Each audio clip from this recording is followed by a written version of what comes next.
Hollywood once glittered with lights, red carpets, and stars celebrated as flawless icons. But Paul Newman once bluntly exposed a truth that stunned the entire industry. Behind the smiles and golden Oscars, many carried darkness far more terrifying than any villain they ever played on screen. He spoke of starlet mothers who tormented their children, powerful actors who lured underage girls into locked rooms, and giants who threw punches that left colleagues collapsing right on set. These weren't roles from a script. These were crimes that Hollywood concealed for decades. And the final name, Newman revealed, is sure to send a chill down your spine. Errol Flynn, the dark side of Robin Hood.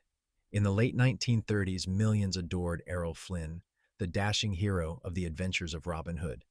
Photoplay magazine crowned him the man every woman longed for and every man wanted to be. But behind the radiant smile and adventurous charm were whispers stretching from Beverly Hills to the Sunset Strip. In 1942, Flynn faced trial in Los Angeles for charges involving two underage girls. The Los Angeles Examiner splashed the scandal across front pages, branding him Robin Hood in the dock. The trial drew packed crowds of journalists, fans, and even international reporters. In the end, Flynn was acquitted. As he strode out of court lighting a cigarette, he smirked, "The ladies will still love this Robin Hood." Paul Newman later remarked, "I had never seen arrogance so naked." Though acquitted, Flynn's reputation never escaped the shadow. Journalists described his Hollywood Hills mansion as a place of endless parties filled with faces far too young to understand the danger. Rumors clung to him until his early death at 50. Joan Crawford, the tyrant mother Paul Newman once warned, "Never believe that an Oscar can hide the darkness within a family." Joan Crawford was the perfect example. On stage, she was Hollywood royalty. At home, she was a tyrant. After her 1946 Oscar win for Mildred Pierce, Crawford returned home to a nightmare scene. A maid later testified that she dragged her 11-year-old daughter Christina from bed and forced her to sing the national anthem. When the child faltered, Crawford slapped her so hard she hit the marble floor. Christina's memoir, Mommy Dearest, later revealed years of torment, beatings with clothes hangers, forced punishments with hourglasses and crucifixes, and long sleeves in the heat of summer to hide bruises. Even after Crawford's death in 1977, her cruelty continued. Her will cut Christina and Christopher out completely, leaving them with nothing. Newman summed it up. "The most terrifying thing is that she still found ways to punish her children, even in death." Bing Crosby, the dark voice of Christmas America, once hailed Bing Crosby as the King of Christmas, the man whose voice turned White Christmas into the best-selling song of all time. But Newman bitterly said, "To me, he was nothing more than a jailer dressed as an angel."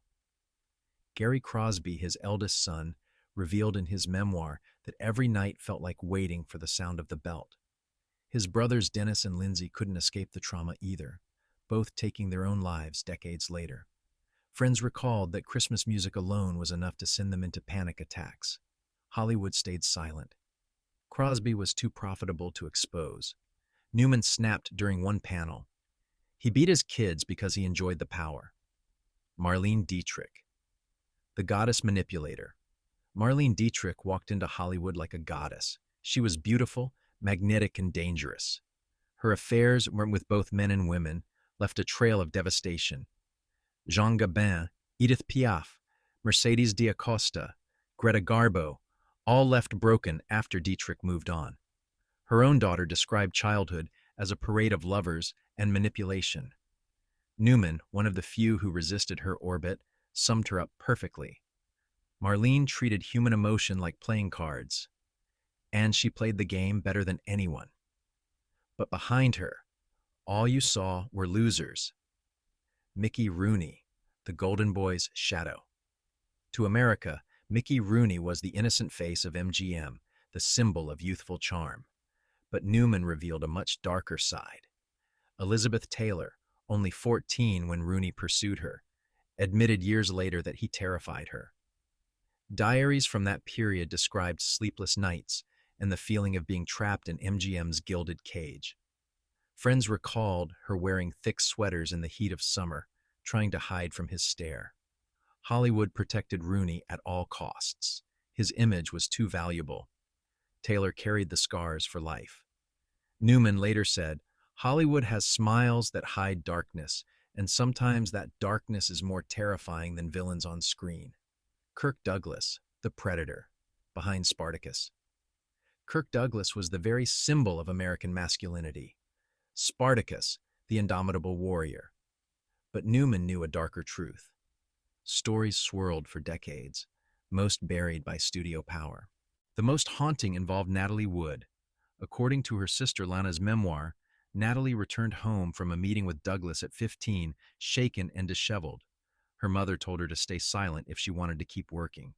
Decades later, after Wood's mysterious drowning, questions resurfaced.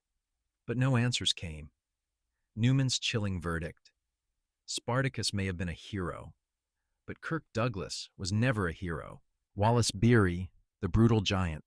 Wallace Beery, Oscar winner and box office star, was Hollywood's lovable tough guy.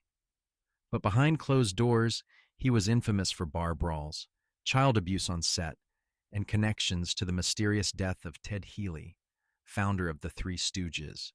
Witnesses described Beery's fists as weapons, and child actors recalled being tossed like props. MGM paid hush money, and the LAPD quickly buried cases. Newman admitted bitterly, "On screen, Beery played the tender father. Off screen, he spread terror with his fists." Bette Davis. Terror on set. Bette Davis dazzled on screen, her razor-sharp voice earning her a reputation as Hollywood's queen of drama. But for those who worked with her, she was more tyrant than legend. She berated co-stars, humiliated crew, and once shoved Joan Crawford with such force on the set of Whatever Happened to Baby Jane that Crawford was hospitalized. Davis coldly remarked, "If she got hurt, that's her problem." Newman observed, "No one denies Bette's talent, but I've never seen a woman spread so much fear on a film set." Closing, Paul Newman's revelations paint Hollywood not as a dream factory, but as a stage where devils wore stars' clothing. Behind the glitter were children bruised, young girls hunted, and victims silenced forever. But Newman himself may not have been innocent. Was he truly a whistleblower? Or was he also hiding sins beneath the surface? That's a question history may never answer, and now I'll leave it with you. Do these legends still deserve their praise? Or should we finally strip away the illusions?